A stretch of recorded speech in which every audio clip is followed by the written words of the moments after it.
The content on the Untold Tales channel is protected by copyright. Unauthorized use may result in legal liability. A bet on life, I dialed Victoria's number for the 10th time, but all I got in return were short, empty beeps. That was odd. She never ignored my calls, especially when I was away on a business trip. My jaw tightened as unease crawled up my spine. All right, maybe her phone had died. I switched to my daughter's number, Sophia. Her bright, cheerful voice usually lifted my spirits instantly, but now silence. The number was unreachable. This was no longer just odd. This was a warning sign. I glanced down at my darkened phone screen and made my decision. To hell with my scheduled flight in 3 days. I was getting on the first plane home. The house greeted me with an unsettling silence. The lights were on, but there was no sign of Victoria or Sophia. A sharp, cold sensation twisted in my chest. I pushed open the front gate, and that's when my instinct screamed. The lock had been broken. Soundlessly, I pulled a knife from my jacket pocket and eased the front door open without a sound.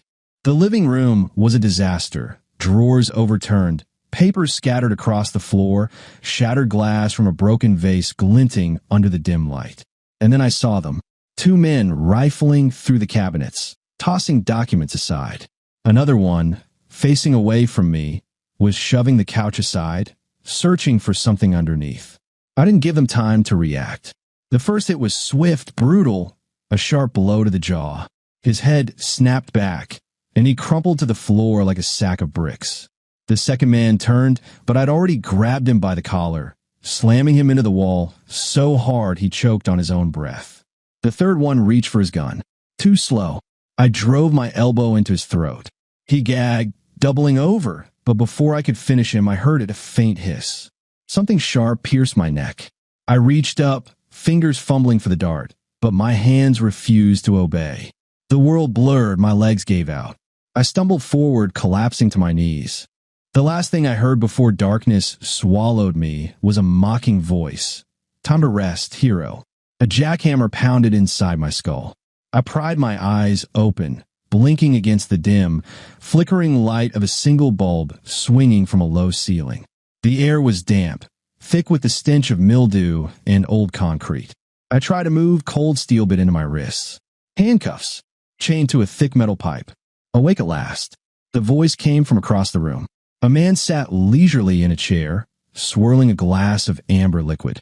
Mid-40s, well-groomed, wearing an expensive suit, but the sneer on his face ruined any pretense of sophistication.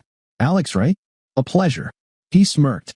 Daniel Harris, owner of the King's Underground Casino. I'm sure you'd know how you got here. I clenched my jaw, glaring at him in silence. All right, let's not drag it out. He took a slow sip of whiskey, savoring the taste. Your wife, Victoria, is quite the woman. Fiery, loves to have fun. She came to my casino with her little plaything, Winston, a lousy gambler, a filthy rich bastard. Honestly, at first, I thought he was your business partner, or at least her lover. The way they were all over each other at the bar, I started to wonder if you even existed. My insides turned to ice, but I didn't say a word. They drank, they played. Winston lost big. But Victoria? Oh, she was something else. She didn't want to stop. He chuckled, watching my face. And when she ran out of money, guess what she bet? A slow pause, drawing out the moment. She bet your house. My fingers curled into fists. The cuffs cut into my skin, but I barely felt it. Did she lose? I rasped, though I already knew the answer. Of course she did. Harris leaned in, his grin widening. But here's the fun part. When she lost the house, I gave her an option to walk away. But your wife? She's special. She wanted to win it all back. My teeth ground together, so hard my jaw ached. And do you know what she bet next? Harris watched me, savoring the moment. She bet your daughter. Something inside me exploded. A white-hot, merciless rage. I lunged forward, but the chains held me back. The cuffs tore into my wrists as I strained against them. Harris just laughed, delighted by my fury. God, Alex, I love this part, he exclaimed, eyes gleaming. That look, that agony on your face. Yes, Victoria bet Sophia. She thought luck was finally on her side. But, you know, luck's a fickle bitch. She lost again. My blood turned to ice. Where's my daughter? My voice was low, deadly. Harris leaned back, placing his glass on a wooden crate, fingers laced together. She's already been taken. Sophia will work off her mother's debt. My clients are rich, respectable men. She's young, fresh. The demand will be high. A sound tore from my throat, something primal, inhuman. Every muscle in my body locked, every nerve screaming for violence. I will kill you, I whispered, my voice shaking with fury. Harris only smirked and stood up, strolling over to me. Oh, I have no doubt, he murmured. You're strong, smart, dangerous.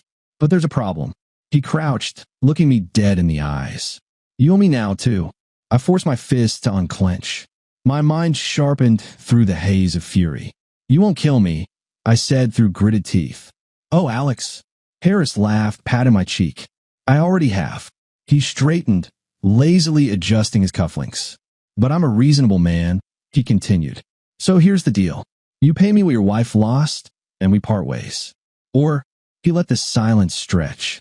Or what? I bit out. Or you suffer a little, he said with a grin. My guys are good at their job. Trust me, by the time we're done, you'll pay me every last cent. Just without a few teeth. Maybe a couple of fingers. I forced my breathing to slow, to calm. Harris thought he had already won. In his eyes, I was a beaten man. He leaned in one last time, his breath reeking of whiskey and cigars. What do you say, Alex? He asked, tilting his head like a predator toying with prey. I looked him dead in the eyes. Go to hell. Harris sighed, shaking his head like a disappointed teacher. Then he turned to his men. Have fun with him, but don't go too far. I still need him breathing. He adjusted his suit and strolled toward the door, buttoning his jacket. I have business to attend to, he called over his shoulder. Alex, enjoy our hospitality. The door clicked shut behind him. A thick-fingered goon cracked his knuckles. So, hero, he sneered, stepping closer. Shall we begin? The second man slipped on a brass knuckle, smacking it against his palm. I tightened my fists. This would hurt. But if I got out of here, none of them would live to regret it. The brute with the brass knuckles smirked, raising his fist, clearly savoring the sight of me chained to the pipe. Helpless, doomed. I had seen that look 1,000 times before. The smug confidence of a butcher who had grown used to slaughtering bound cattle.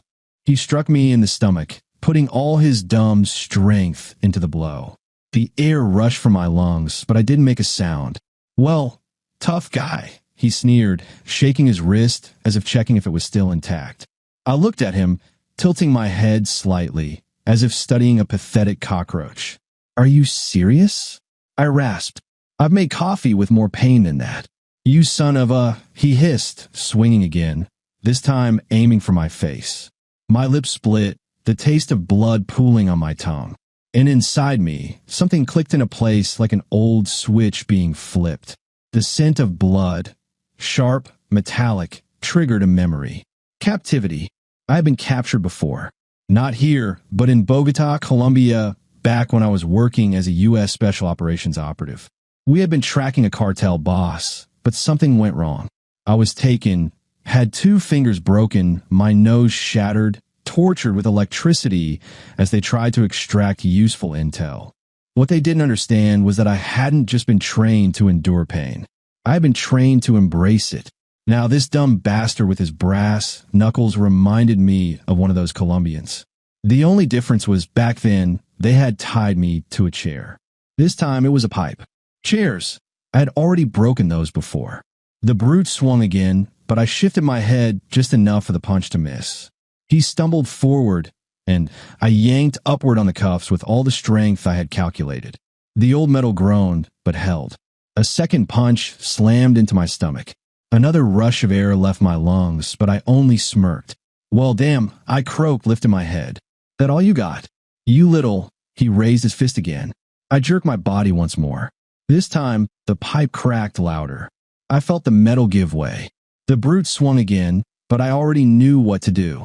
At the last second, I yanked both hands downward, and the pipe finally ripped free from its mountings. With a handful of rusted steel still attached to my cuffs, I lunged forward. The jagged end of the pipe smashed into his temple with a dull crunch. He twitched, then crumpled to the side, his legs kicking spasmodically. The second guy lunged at me with a knife. I adjusted my grip on the pipe and slammed it into his knee. A distinct crack echoed, like a dry branch snapping underfoot. He screamed, dropping to one knee. I didn't give him a chance to recover. I grabbed his head and drove it into the wall. Once, twice, 3 times. By the third, his body went limp. Breathing heavily, I tasted blood on my lips. The basement was silent.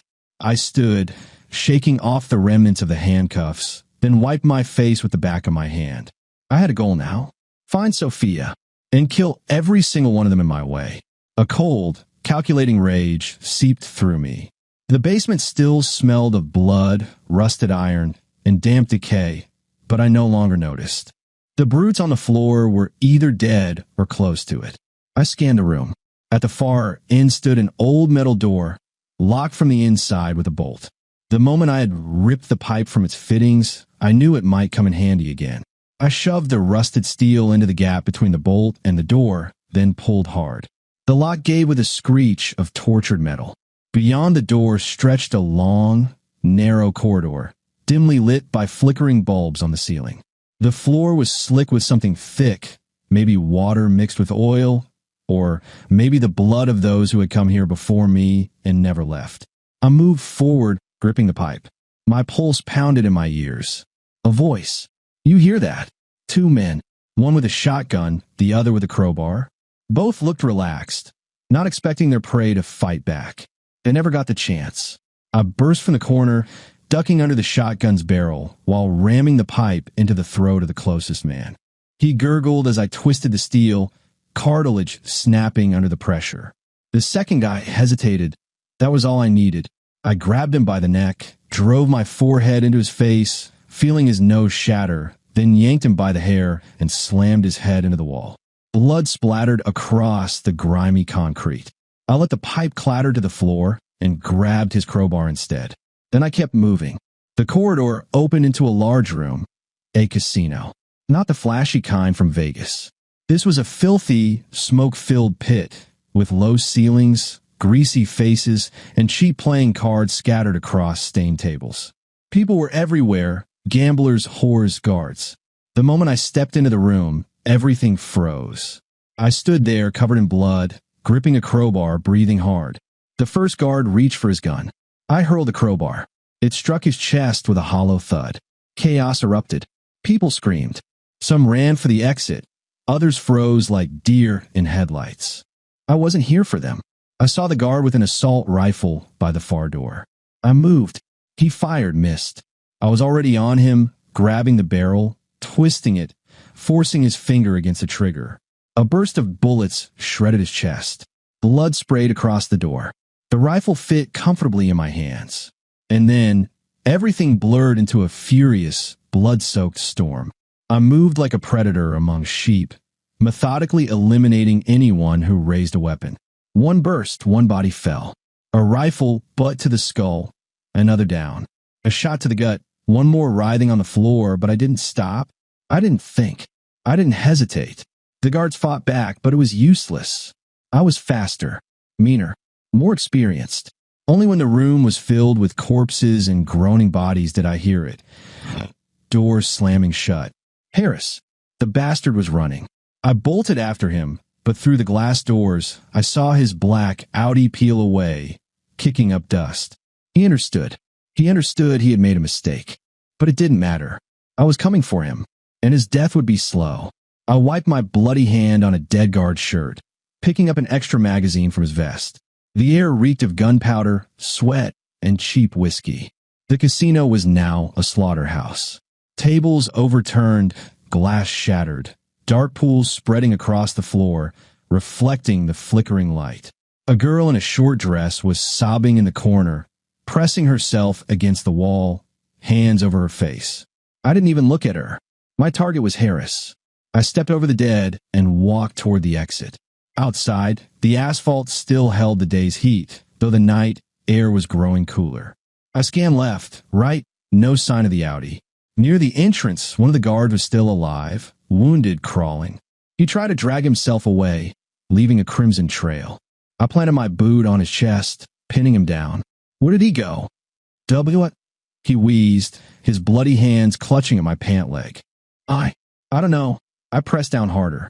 You have 10 seconds to remember, or you'll watch your own ribs cave in. Okay. He coughed blood. He said something about the hangar, the port. He's got a boat. A boat. He was running to the water. I lifted my foot, but before he could take another breath, I leaned in close. How many men are there? I don't know for sure. He exhaled weakly. Usually 15, maybe more. I gave a silent nod, stood up, and walked toward the nearest car, a Chevrolet, with the keys still hanging in the ignition. Looked like one of the casino's patrons had been in such a hurry to flee that they forgot all about it. I was just about to get behind the wheel when I heard a weak voice behind me. Hey, I turned around. The guard was looking up at me, his eyes darting around as if he were debating whether to speak at all. You're not going to leave them, are you?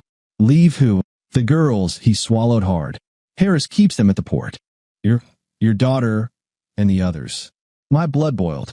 I stepped toward him, crouching down so I could look straight into his shifty, desperate eyes. If anything has happened to my daughter, I said in a calm, cold voice, I'll be back. He gave a frantic nod, and I wasted no more time on him. I jumped into the Chevrolet, turned the key, and the engine rumbled to life. In the rearview mirror, the casino slowly faded into darkness. But Harris's personal hell was only just beginning. The engine hummed steadily, like a drunk after a bottle of cheap whiskey. I gripped the wheel, eyes locked on the dark road ahead as I sped toward the port. Adrenaline still pounded in my temples, my fingers white from the pressure. 15 men, maybe more. I wasn't against uneven fights, but being realistic was a useful skill, especially when my daughter's life was on the line. I swerved right and pulled up outside a roadside bar. A cheap joint with neon signs, reeking of booze, greasy snacks, and crushed dreams. This was where I'd find the one man who might come in handy. I stepped out of the car, rolled my shoulders, cracked my neck, and pushed the door open. Inside, dim lighting, a handful of drunks, a bartender who looked like he had been born behind that counter, his face etched with a single philosophy: I don't give a shit. And there he was. At the far end of the bar sat Joe the nail baker. Former demolition expert, former thug, former decent human being. Now, just a fat bastard who drank himself into oblivion on someone else's dime. But when it came to explosives and shootouts, no one was better. Alex, Joe squinted, raising his bottle. Well, I'll be damned. That really you? Get up, Nail. Time to remember why God gave you hands. He snorted and took another swig from the bottle. Man, I could do a lot of things with my hands, but something tells me you're not talking about what I'm thinking. I need guns, explosives, and your fat ass in my car in 5 minutes. Joe lazily reached for a bowl of peanuts, tossed a handful into his mouth, and chewed slowly. How about 10? I still got beer left. I grabbed his bottle and poured the rest onto his lap. Time's up. He glanced at me, then down at his soaked jeans, then back at me. Alex, you're a goddamn lunatic. And you're just now figuring that out? He let out a heavy sigh, stood up, and cracked his neck. Well, shit. Let's go. Hope this is at least fun. Oh, Joe. I smirked, opening the door for him. This is going to be a goddamn party. The port. The night air was thick with salt, oil, and despair. In the distance, a cargo ship groaned as it lifted containers, but my focus was on an old warehouse by the water. That's where they were keeping Sophia. I drew my gun. Joe, on the other hand, carried his favorite toy, a homemade explosive the size of a soccer ball. We going in quiet or the old-fashioned way? He asked, grinning as he eyed the building. We keep a balance, I said, chambering around. Half of them go quietly, the other half, not so much. Damn, I love your style. Joe chuckled and moved forward. I followed, jaw clenched. I knew one thing. If even one of those bastards had laid a hand on Sophia, I would turn this place into hell itself. Joe and I crouched behind a stack of rusted shipping containers, watching the warehouse. Guards milled around, definitely not the kind that fought fair. One was lazily smoking near the entrance, another was glued to his phone, and a third, well, he was scratching his balls like he had no shame whatsoever. Jesus, real professionals, Joe muttered. Look at that one. Scratching his head, scratching his balls. Bet he's contemplating world peace. The only fate he should be contemplating is a bullet. I checked my magazine and nodded. You ready? Joe smirked, pulling a metal sphere from his backpack. Always. You clear the way, I add the fireworks. I didn't bother asking exactly how many fireworks he had in mind. We moved in. First one down. I slipped from behind the container and drove my knife into the smoker's side. He jerked, exhaling smoke through his nose like a dragon whose fuel line had just been cut. You know? I murmured into his ear as he sagged. They say smoking kills. He let out a strangled gasp before collapsing, staining the oily concrete. Second one. The guy with the phone didn't even see me coming. I snatched his phone mid-scroll, glanced at the screen. You serious? I asked. W what? He stammered, going pale. Dream Farm? Level 35? Man, are you a gangster or a goddamn farmer? His mouth opened, but he never got the chance to reply. The butt of my pistol introduced itself to his jaw, and he dropped like a sack of potatoes. Sweet dreams, cowboy, I muttered, stepping over him. Third one. The ball scratcher finally realized something was wrong. Hey, who the hell? He shouted, fumbling for his gun. I flicked the dead guy's cigarette, but at him. It hit his face, and he coughed in surprise, just enough of a delay for me to close the distance. You seem to be short on hands, I murmured as I twisted his wrist. The crack was loud enough for Joe to hear. Phew-uck, the guy screamed. I swiftly introduced his forehead to the shipping container. Once. Twice. Damn, Joe chuckled, stepping around us, eyeing the blood smeared on the rusted metal. Someone told me this guy had a hard head. Not anymore, I muttered, snatching the guy's radio. A voice crackled through the speaker. Everything all right? I pressed the button, mimicking his voice. Yeah, all good. I just tripped. You dumbass. What the hell's wrong with you? I hit the button again. Well, not gonna argue with that. Then I turned the radio off. Joe snorted. This is why I love you, Alex. I know, but we're not getting married. I nodded toward the warehouse. It's time. We stepped forward, leaving bodies in our wake. Harris thought he could play this game with me. Soon, he learned just how wrong he was. We approached the massive warehouse gates, the muffled murmur of voices leaking from within. They were in there, the ones who held my daughter, the ones who thought they could take what was most precious to me and walk away unpunished. I gripped my gun so tightly my knuckles turned white, but it didn't stop the trembling in my fingers. Not from fear, from rage.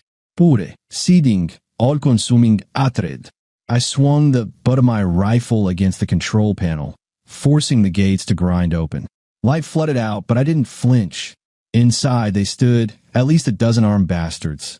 Some gawked at me, frozen mid-motion. Others were already scrambling for their guns. The hell? One of them shouted, clutching at his shotgun. I raised my Beretta and put a bullet in his face. His skull exploded like an overripe watermelon, spraying blood and bone onto his nearest friends. He didn't even get the chance to scream, just collapsed backward, knocking over a metal chair as he fell. The rest erupted into chaos. Two fired at me, but I'd already dropped to one knee, rolling to the side and pressing against the wall. Joe flanked them from another angle, flashing his favorite knife, a long, serrated monster that looked more like a compact machete.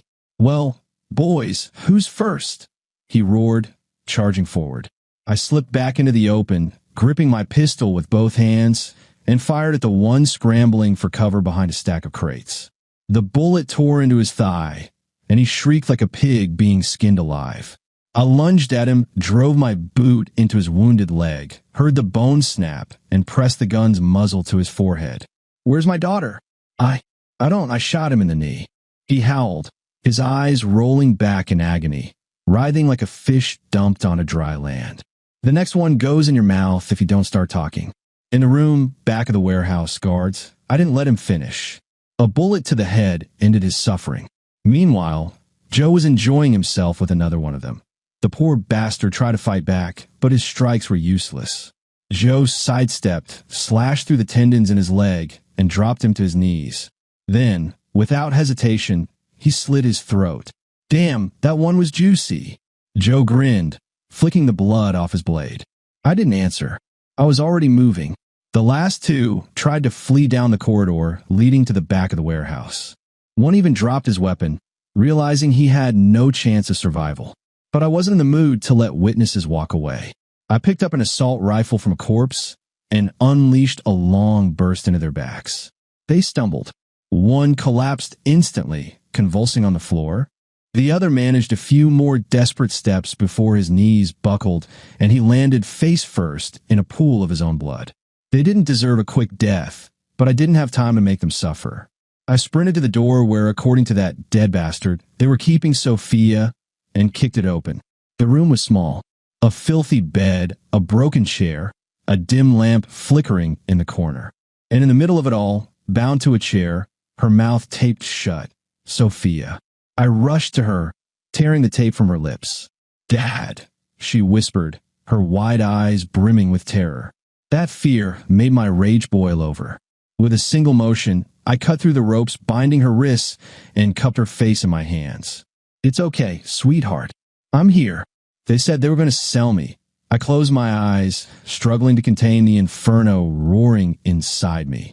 They won't be saying anything to anyone ever again. I stood, gun in hand. "Where's Harris?" Sophia, her hands still trembling, pointed to a door at the side of the room. "He ran that way. He knew you'd come." I lifted my head, my heartbeat steady, my pulse slowing. Harris knew. He understood he had messed with the wrong man, but he had no idea just how badly. "Joe, take her outside," I ordered, reloading my rifle. "Where the hell are you going?" I stepped toward the door, leading into the dark corridor. To close this goddamn deal. And then the hunt began. I moved through the hallway like death itself, slow, deliberate, without hesitation. Harris was running, scrambling for his life, but I could hear him. I heard his panicked footsteps ahead, heard doors slamming as he tried to throw obstacles in my way, heard him stumble, curse under his breath. He knew I was coming, and he knew that stopping meant dying. I reached the final room just as the door slammed shut. I kicked at it, but Harris had already shoved a steel bar across the other side. I inhaled slowly, exhaled. "Daniel," I called softly, rapping my knuckles against the wood. Silence. "Daniel, we both know you're in there." "Go to hell," his voice cracked. Gone was the cocky arrogance he had flaunted back in the basement. Now, there was only fear. Sticky, suffocating fear. "You know what your problem is?" I continued, idly spinning my knife in my palm. "You picked the wrong target. You thought you could take my daughter. Thought you could break me like some worthless insect." "I didn't know," he wailed. "I didn't know she was your daughter. It was Victoria. She bet her. I'm just a businessman, Alex. It was never personal." I chuckled. "Oh, Danny, that's where you're wrong again." I raised my rifle and fired 2 short bursts into the door's hinges. Harris screamed as the door crashed onto the floor. He was standing in the middle of a tiny office, the desk overturned as if it would protect him. A gun trembled in his hands, but they were shaking so badly that even a 90-year-old with arthritis would shoot straighter. I stepped forward, aiming my rifle at his face. "Well, go ahead. Shoot. Jay, just walk away." "Alex," Harris backed into the wall. "We can make a deal." I lowered my weapon slightly. "A deal? That's an interesting idea." I paused as if considering. "And what kind of deal are we talking about?" "I'll give you money." Harris nodded frantically. $1 million. 2. Whatever you want. Just let me go. I'll disappear. You'll never see me again." I smiled. "You're right about one thing. I'll never see you again." I lunged, knocked the gun from his hand, drove my fist into his gut. Harris doubled over, gasping, but I didn't let him fall. I grabbed a fistful of his hair and dragged him toward the exit. "And no, wait," he whimpered. "Let's talk." "Oh, Danny," I said with a grin. "We're going to talk. Later at the port." I found an old fishing plant. It had plenty of useful equipment for interesting conversations. Harris was strapped to a metal table, his mouth taped shut, his eyes darting frantically, searching for salvation that wasn't coming. I stood beside him, rolling up my sleeves. In front of me lay an assortment of tools, a hammer, a knife, bolt cutters, a blowtorch. I ripped the tape from his mouth. "Aya!" Harris screamed, but I silenced him with a punch to the teeth. "You know what's funny?" I asked calmly. "I spent a long time deciding what to do with you. Shoot out your knees? Break every bone in your body. You don't have to do this, he shrieked. You have honor. I grabbed his pinky and forced it into the bolt cutters. I was a soldier. I've seen children murdered. I've seen the innocent taken. But there's one thing I've never forgotten. You know what that is? Harris swallowed hard, tears welling in his eyes. No one walks away from this kind of shit without consequences. I clenched the cutters. His fingers snapped off. He howled, his body arching. But I was already moving, methodically severing each joint with every sob and plea he let out. This one's for Sophia. I lopped off another finger. And this is for Victoria. Not because I give a damn about her, but because you started all this because of her. Harris choked on his breath, his sweat dripping onto the cold metal. And this, I picked up the knife, dragging it slowly across his forehead, leaving a thin red line. This is for thinking I was just like all your other victims. Please, he whimpered. Oh, now it's please. I shook my head, mockingly. When you stood over me in that basement, you didn't ask if I wanted any of it, did you? I grabbed his hand and drove a nail straight between the bones in his palm, feeling them crack under the pressure. Harris convulsed, letting out a guttural wail. I stepped to the table, picked up the blowtorch, and ignited it. The flame flared to life with a soft, menacing hiss. Harris shook his head frantically. And no, please, please. I nodded. All right. I lowered the fire to his skin. The scream he let out was music. I took my time, searing every inch of his palms, every line, every vein. Harris writhed, but the cuffs held him tight. When he could no longer scream, when his voice had withered into a rasp, I lifted his head by the hair. Remember, Danny, your mistake wasn't playing with fire. Your mistake was thinking I'd burn. I raised my knife and drove it straight into his heart. He twitched. His eyes froze. Then slowly they went glassy. I ripped the blade free, wiped it clean on his shirt, and let out a slow breath. This is the real end. The door was locked from the outside, but not very well. One good slam on my rifle butt, and the lock broke like a cheap knockoff. Inside, the stench was thick, fear, sweat, and hopelessness. Girls, some barely teenagers, others young women, sat huddled on dirty mattresses, curled into the corners like animals that had long since learned the pain of beating. Some sobbed, some just stared blankly, having already accepted their fate. But tonight, their fate was changing. Hey, I called out. A few heads lifted. We're leaving. All of you. We led them outside, helping the ones who could barely stand. Joe was already by Sophia, who clung to his sleeve as he whispered something to distract her from everything she had just survived. The moment she saw me, she let go of him and ran, clutching my arm. Dad, is it really over? Her voice was weak, but the fear was gone. I brushed a hand through her hair, looked in her eyes, and answered firmly, Yes, sweetheart. Now we're going to make sure this place disappears forever. I turned to Joe, who was lazily spinning a detonator in his hand with a smirk. Was going to say something profound, but screw it. He shrugged and pressed the button. The explosion tore through the night. The warehouse erupted, the blast so powerful even the ocean seemed to recoil, as if it wanted no part in what had happened here. Flames devoured the roof. Walls collapsed like a house of cards, and a black column of smoke twisted into the sky, carrying away the ashes of this place's sins. We stood on the pier, watching as the lair of those bastards disappeared for good. Sophia gripped my hand tighter. Dad, it'll never come back, right? I looked down at her, and for the first time all night smiled. No, baby. It burned to the ground.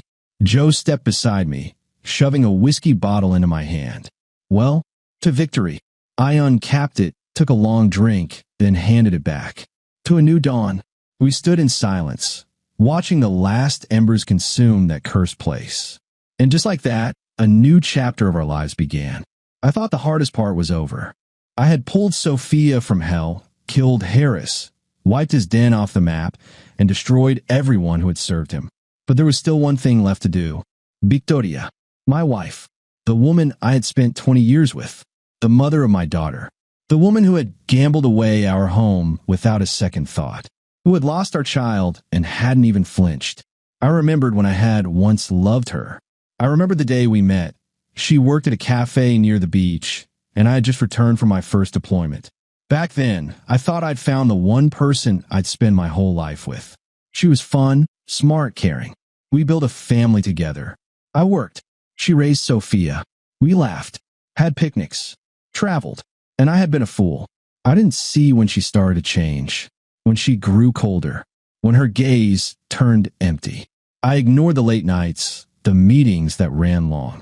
I believed her, and now this was how it ended. I found her. Ocean Fronte Villa. Victoria never cared for modesty. Even after I retired, I still had enough connections to keep an eye on the money flowing into our family. But it seemed she had found another source of income lately. A white, two-story house with panoramic windows, a pool, and a view of the ocean. She was still playing the role of the rich woman, still thinking the world was hers. She in there? Joe asked, sitting beside me in the car, picking his teeth with a knife. She is. And so is he, I said, glancing at the parking lot. A red Mercedes. The license plate was familiar. I'd seen it before. Winston, the bastard she had been screwing. You want this loud or elegant? Joe asked, watching me with interest. I smirked. Oh, I want them to feel like they're back at the casino. They loved gambling so much, after all. We stepped out of the car and headed for the house. I didn't knock. I just kicked the door open, sending it crashing against the wall. Inside, there were two of them. Victoria, lounging in a silk robe, a glass of wine in her hand, her legs casually propped up on the table. Next to her, Winston, a well-groomed prick in an expensive suit. He shot to his feet the moment he saw me. Hey, Alex. Victoria dropped her glass. Red wine spilled across the table like blood. Hey, darling. I smiled, stepping inside. Glad to see you're not too stressed. What are you doing here? Her voice trembled. Well, I sat down in the chair across from them, folding my hands together. I thought I'd check in on my family. You're my wife, Victoria. Don't I have a right to know where you are? Winston swallowed hard, his hand creeping toward his phone. I wouldn't do that, Joe said, lazily drawing his gun and aiming it right at Winston's forehead. Or do you love taking risks as much as you did in the casino? Alex, Victoria shot up from the couch, but I lifted a hand, making her freeze. Sit, I said it calmly. She hesitated. Sit. She sank back onto the couch, pressing her lips together. What do you want? She mumbled. I laughed. What do I want? You're seriously asking me what I want. My smile vanished. You bet our daughter, Victoria. Our daughter. She turned away, trying to hide her face. I thought I could win it back. Win it back. I shot up, knocking my chair over. Was she just a goddamn poker chip to you? I didn't know they would actually go through with it, she screamed, jumping to her feet. I thought it was just a game. I stayed silent. Winston suddenly straightened, puffing out his chest. Listen, pal. I slammed the butt of my gun into his jaw. You're not my pal, you piece of shit. He collapsed, clutching his bleeding mouth. I turned back to Victoria. You want to gamble, Vic? Let's play. She froze, holding her breath. I reached into my pocket and pulled out a pair of dice, the same ones I had taken from Harris's burnt-down casino. Your life's on the line, Victoria. Roll them. If you get more than 7, I let you live. If it's less, well, you get the idea. Her eyes filled with terror. Alex, don't roll. Her hands trembled as she took the dice, slowly shook them, then tossed them onto the table. 3. I smirked. Bad bet. I shot her in the knee. She shrieked, crashing to the floor, clutching her bleeding leg. Well, Winston. I turned to him. Your turn. He shook his head wildly, his eyes darting around in panic. Please. Oh, no. You love to play, don't you? Go ahead. I shoved the dice into his hands. He didn't move. I shot him in the leg. Roll the damn dice. He screamed, then frantically tossed them. 4. I pretended to be disappointed. Well, tough luck. I shot his other knee. They writhed in a pool of their own blood. Victoria sobbing, Winston groaning in agony. I crouched beside them. Do you remember what you did? How you thought you could just forget all about it? I leaned in closer. I'm not as merciful as Harris. I don't leave loose ends. I stood and nodded to Joe. Burn it down. With pleasure. I stood by the exit, watching them writhe on the floor, drowning in their own misery. Victoria sobbed, moaning pitifully as she clutched her ruined leg. while Winston convulsed, struggling to grasp the edge of the couch like a fish gasping on the shore. "Alex," Victoria croaked, looking up at me, her face twisted in pain and fear. "Please don't do this," I smiled, like a bartender who had just heard a customer order their favorite drink. "Do what, sweetheart? What are you talking about? I just want you both to enjoy life with a little warmth." Joe burst out laughing behind me. "Oh, damn, that's why I love you." I walked over to the bar, picked up the most expensive bottle of whiskey I could find, twisted the cap off, and slowly poured the golden liquid over Victoria. She shrieked, trying to crawl away, but with a bullet in her knee, she was nothing more than a pathetic, broken thing. "Alex, please," she choked. "We were family." I looked down at her. "You bet our daughter. Families don't do that." I emptied the last of the whiskey over her face and stepped back. Joe was already splashing gasoline over the carpets, the couches, the curtains, whistling a cheerful tune. "Shit, you know what this reminds me of?" he said, grinning at me. "Old family bonfires. Roasting marshmallows, singing songs, except this time, the marshmallows are a couple of assholes." I flicked open a lighter. "Well, Vic, one last lucky roll." She didn't answer. She just sobbed. Winston muttered something incoherent, tried to lift himself onto his elbows. I tossed the lighter. The flames erupted instantly, licking up the expensive drapes, devouring the velvet couches, setting the scattered alcohol ablaze. Winston shrieked as the fire crawled up his pants. He thrashed, trying to beat the flames out with his hands, but that only made it worse. His shirt ignited, the fire swallowing his chest, his throat. "Oh, Winston, what's wrong?" I tilted my head mockingly. "You loved hot girls so much. Now you're one yourself." Joe snorted. "Really? That's your joke? Oh, come on. He's a real hotshot now." I shrugged, watching as his skin blistered. Victoria didn't scream at first. She just lay there, eyes shut, as the fire crawled toward her. "Alex," she whispered, "do you really hate me that much?" I leaned in closer. "I don't feel anything for you anymore." The fire engulfed her. Then she screamed, loud, desperate.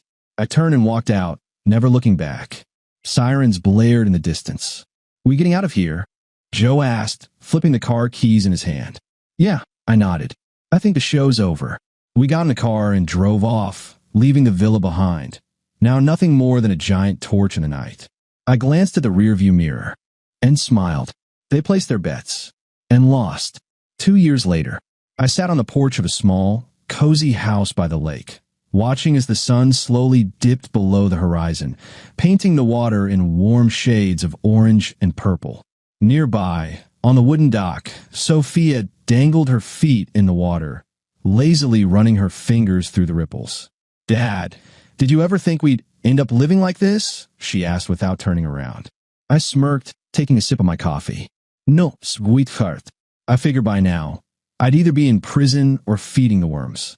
Sophia laughed, but the pain in her voice, the pain that had been there 2 years ago, was gone. She was herself again, calm, confident, happy. We had left the past far behind, bought a home in the middle of nowhere, far from the filth of big cities. Sophia went back to school, took up painting, and hell, she was damn good at it. And me? I tried to start over. I sold everything that tied me to my past, invested in a small private security firm, and for the first time in years, I was beginning to understand what it meant to live without constantly feeling like I was being hunted. And of course, I met her, Elizabeth. She was unlike anyone I had ever known. Strong, independent, a steel spine with a soft smile that made a man like me, a man who had walked through hell, just want to sit beside her and forget about all the bodies left in my wake. We met in the most ordinary way, at a cafe, when I accidentally knocked her coffee over.